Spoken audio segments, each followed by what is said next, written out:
Okay guys, we're here with the 2017 Dyna. I called it an FXDL. You'll have to forgive me. You gotta remember, I may know a lot about knuckles and pans and shovels and Evos, but I'm fairly new to the twin cam world. I haven't really touched them until this year that much. But the reality is there's not enough knuckles, pans, shovels, and Evos left in the USA for me to buy and resell in Los Angeles to make a living. Oops. So this is what it is. So here we are with this. So I looked up the numbers according to Lowbrow Customs. It is a FXDL, which would be a Dyna Lowrider. And I suppose it could have had a Lowrider dash here, you know, when new, and the gauge is down there. So, I mean, it's obviously not a stock bike. Dyna Lowriders do not have, to my knowledge, a dual disc front brake. That would be your FXDX. Somebody put that on, put on the rotors, put on the rotors in the rear, put on the Vance and Hines Performance exhaust. It says competition only. The exhaust wraps really nicely. Obviously it's a 6-speed, it's a 103-inch motor. I haven't pulled the timing cover off, so I don't know if it's got cams or not. It doesn't feel like it's got cams, but for a 103 it's pretty fast. But that could be just the exhaust. The right exhaust can add a lot of horsepower, you follow? Especially with properly tuned. So I got it with a almost new Shinko rear tire. I got it with a unworking brake light. Turns out that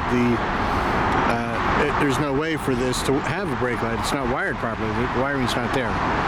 So it has a running light, turn signals, and we put these little LED strips on the side, which I think are pretty trick, to have brake light. So how long they'll last, I don't know. I've never tried that before. Brand new tech. I think it's super trick because you not only can see the brake from the rear, but you can also see it from the side. So normally you don't get a really good vision of brake from the side. I did not get it with a key, so I don't have a key for the neck lock, which I personally don't care about. I put all new brake pads on it, put a new front tire on it. I had a 3-oil change. I took it to Russo Motorcycles in Harbor City, which is Makoto. He promptly stole my new battery. I'm gonna have to talk to him when he gets back to Japan. Why the fuck you did that? Stupid shit. I mean, really?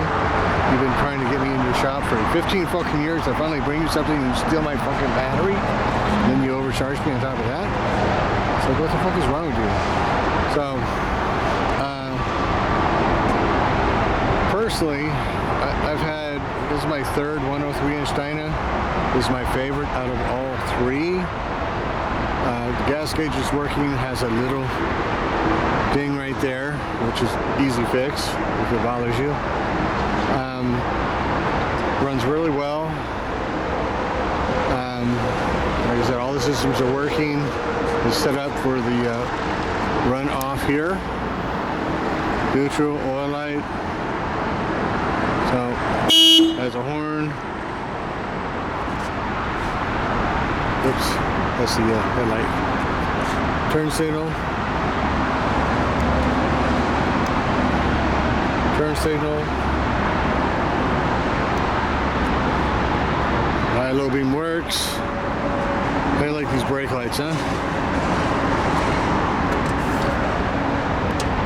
And it works on both hand and rear.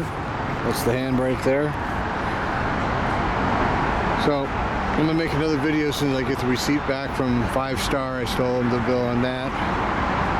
So what they did is they put in a real new battery. They bring in another battery and got all this stuff working. Russo couldn't handle stupid, simple wiring. I'm like, really? Okay, you're a motorcycle repair shop and you can't handle that. Okay, so they're gonna get another one of my bikes again. So now you're going to get a glimpse of what my shirt says. So I'm going to back up and I'm going to tell you before we fire up this beautiful bike.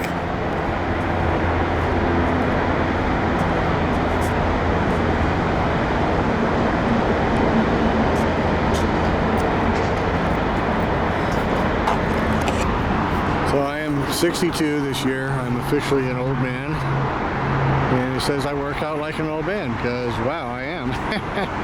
Then it says try to keep up. So we're not in the shape that I was at the shop, and certainly not when I was in my 40s, but I'm in better shape than most 62-year-olds. So here we go. I'm going to fire it up.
Somebody has extended the shocks in the front and rear.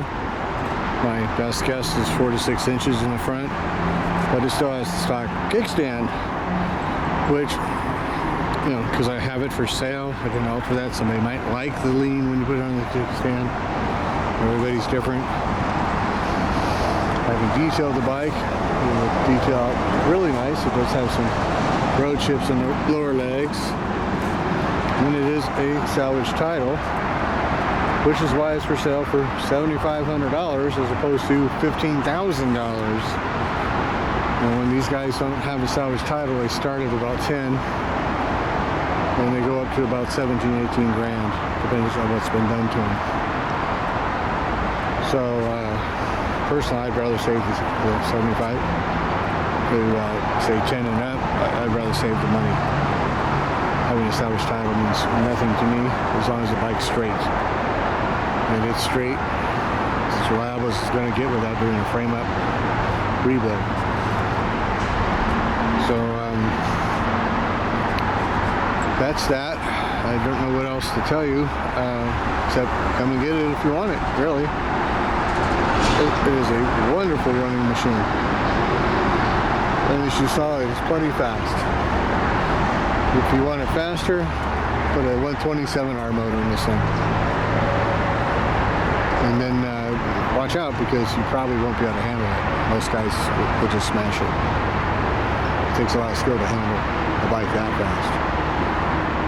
So this is, you know, I can't believe how much faster a 103 twin cam is in a Dyna platform than a 96 inch. I mean, it's really dramatic. So, Bro special, hey, whatever, club style, whatever you want to call it, I don't know. But I'm in love with it. It's like what I rode when I was a kid on steroids. I wish my bike as a kid had been like this. It wasn't available. So we'll see you guys on the next time. I'll make another video on this bike tomorrow night in the, if I can, in the early, when the sun's going down in the early dusk. That way you can see the lights. I'm super enamored of this new LED tech. And it's gotten very reasonable. When it first came out in 2000, I had a 30-foot trailer and I put LED down the sides. Oh my God, that was like almost 10 grand because it was brand new tech. Wow. Fuck. It was so expensive. But now it's nice and reasonable, and here we go. See you guys.